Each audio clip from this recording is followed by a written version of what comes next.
Salut tout le monde, alors aujourd'hui on se retrouve pour une nouvelle vidéo où je vais vous parler du dessin manga. Alors c'est vraiment mon kiff en ce moment, donc je vais vous expliquer plus ou moins comment dessiner une tête en manga, même si on n'est pas très fort avec ces bases que je vais vous enseigner aujourd'hui.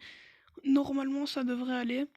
Et aussi, si vous voulez vous abonner et lâcher un like, je vous retiens pas. Il faut quand même avoir un minimum de matériel chez soi pour pouvoir réaliser ce tuto. Et voilà les gars, je vous laisse avec le tuto et bonne journée. Donc les gars, on va commencer par faire un rond. Alors justement, ce rond, il est pas parfait, mais on doit le rendre parfait. Ce rond, je veux qu'on y apporte beaucoup de modifications. On peut gommer beaucoup de fois, etc. C'est de pas trop appuyer sur votre crayon comme je fais tout le temps. Euh, Donc en gros, faut essayer d'avoir une bonne base et faire un rond parfait. Puis après, on va commencer à faire la mâchoire. Donc voilà, je suis en train de faire la mâchoire tranquille. Je vais vite vous rendre ça un peu plus rapide.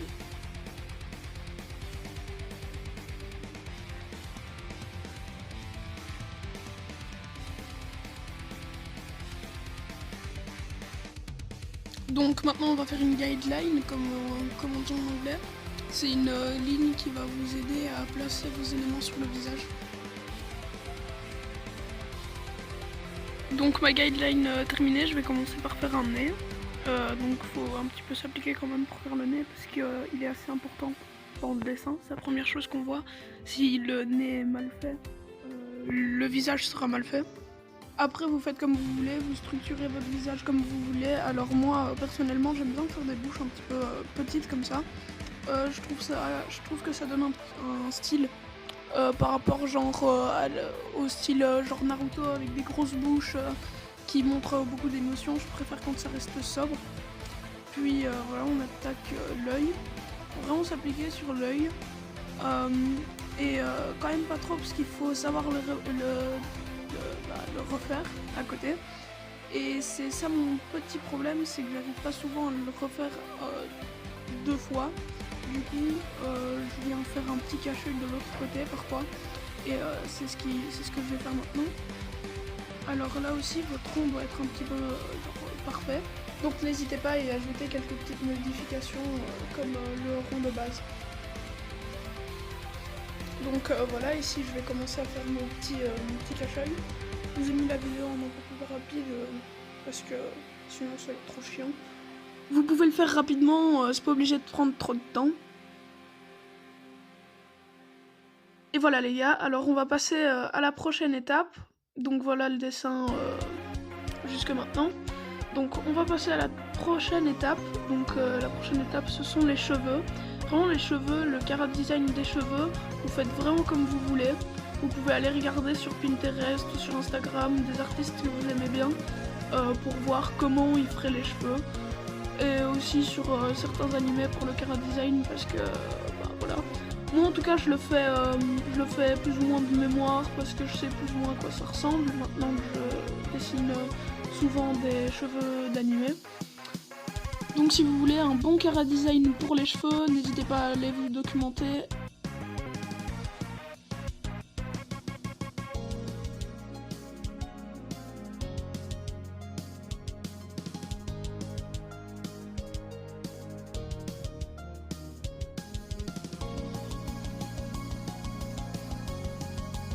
Donc les gars, maintenant on va passer à l'étape la plus importante de toutes, c'est l'ancrage. Vraiment, s'il y a un mauvais ancrage, le dessin il est nul.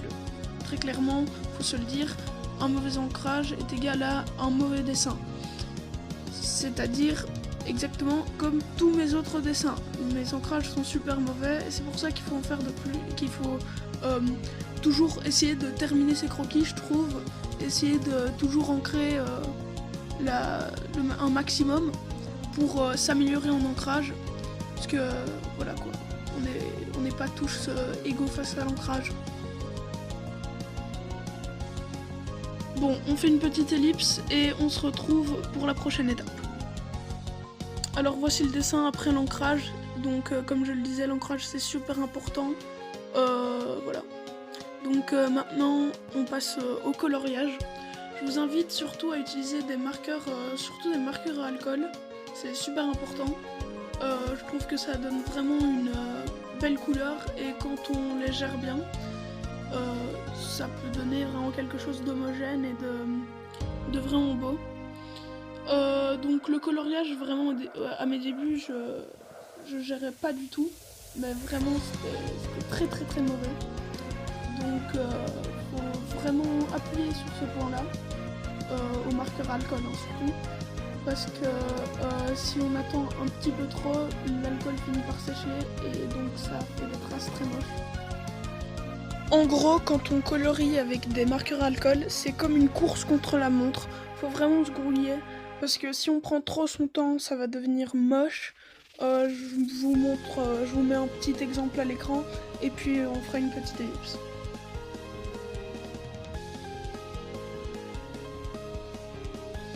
Donc, prochain point très important, c'est masquer ses erreurs.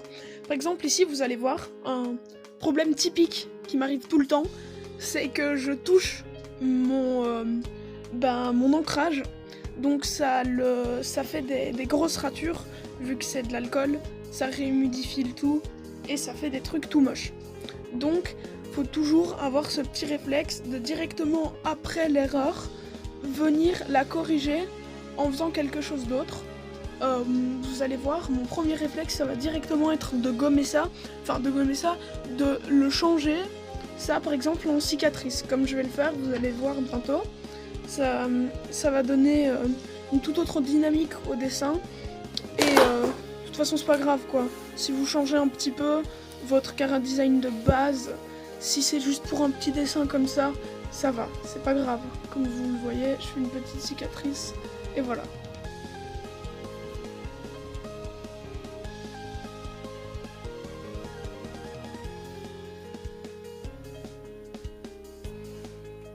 C'est pas grave que vous fassiez des erreurs comme ça, ce sont des erreurs de débutants qui m'arrivent toujours, vu que je débute, voilà.